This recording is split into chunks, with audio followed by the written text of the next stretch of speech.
செல்லமே வா, நான் எதிர்பார்த்த பணம் கைக்கு வந்துடுச்சு. என் ஃப்ரெண்ட்ஸ் எல்லாம் போய் வண்ணாரப்பேட்டை நிதிலன்கோல அழகான பீரோவை அவங்க மனைவியோட போய் பார்த்து வாங்கி வந்தாங்க. நாமளும் போய் நமக்கு பிடிச்ச நல்ல பீரோவை நம்ம பட்ஜெட்டுக்குள்ள நல்ல டிசைனா பார்த்து வாங்கினா நம்ம மாடி வீட்டுக்கு ஏற்றி இறக்குற பொறுப்பெல்லாம் அவங்களே ஆள் வச்சிருப்பதனால நமக்கு கவலையும் இல்லை. நல்ல தரமான பீரோவும் கிடைக்குது, நல்ல டிசைனான பீரோவும் கிடைக்குது.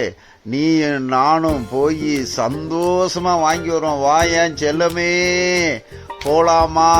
நல்ல ஒரு பீரோ வாங்கணும்னா என் நண்பர்கள்லாம் போற இடம் நிதிலன்கோ வண்ணாரப்பேட்டை. வண்ணாரப்பேட்டை வண்ணாரப்பேட்டை. வா போகலாம் செல்லமே.